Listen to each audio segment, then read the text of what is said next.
नमस्कार, रेवती रेसिपीजमध्ये आपलं स्वागत आहे। आज आपण शिंगाडा शेवईचा उपमा कसा बनवतात ते बघणार आहोत। त्याच्यासाठी लागणाऱ्या साहित्यामध्ये इथे शेवया घेतलेल्या आहेत शिंगाड्याच्या पिठाच्या, इथे जिरं घेतलं आहे एक अर्धा चमचा, इथे पाणी घेतलं आहे, दाण्याचं कूट घेतलं आहे।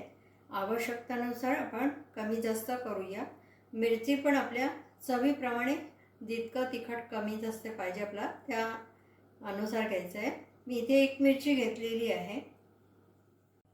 इथे मी तेल घेतलं आहे, तेल तापत ठेवलेलं आहे कढईमध्ये।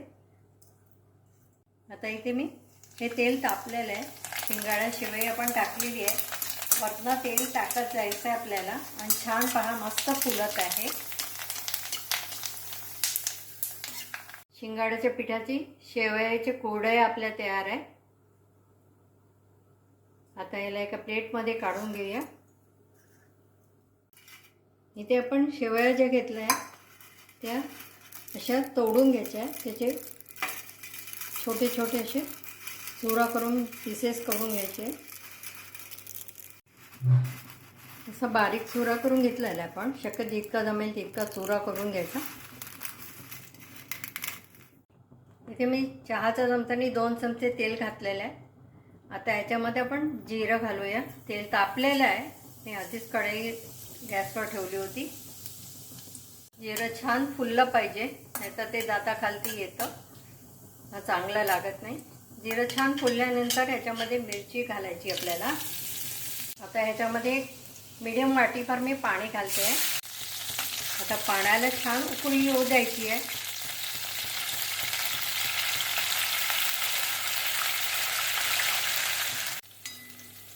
आता यामध्ये मी 3 चमचे दाण्याचं कूट घातलेलं आहे। आपल्या आवडीप्रमाणे या दाण्याचं कूटला पण आपण कमी जास्त करू शकतो।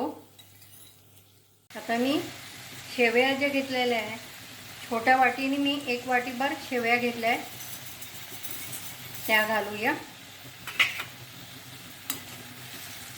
छान हलवून घ्यायचं याला।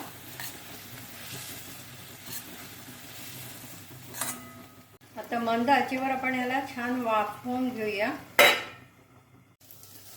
छान वाफ आलेली आहे। आपला शेवईचा उपमा तयार झालेला आहे, शिंगाड्याच्या पिठाचा शेवईचा उपमा तयार झालेला आहे। आता गॅस बंद करूया आपण।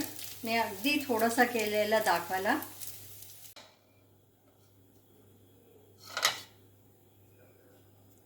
आता आपण एका प्लेटमध्ये सर्व करूया।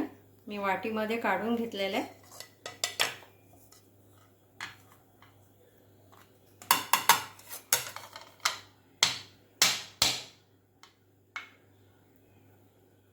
यासोबत मी एक मिरची ठेवलेली आहे आणि मी शेवयाची कोडही पण तळलेली यासोबत छान शिंगाड्याच्या शेवयामध्ये ऑलरेडी मीठ टाकलेलं आहे, त्यामुळे आपण ह्याच्यामध्ये वरनं मीठ घातलं नाही आहे। या उपवासाला तुम्ही हे नक्की करा आणि तुम्हाला आवडलं असल्यास लाईक करा, चॅनलला सबस्क्राईब करा, व्हॉट्सअप आणि फेसबुकवर शेअर करा।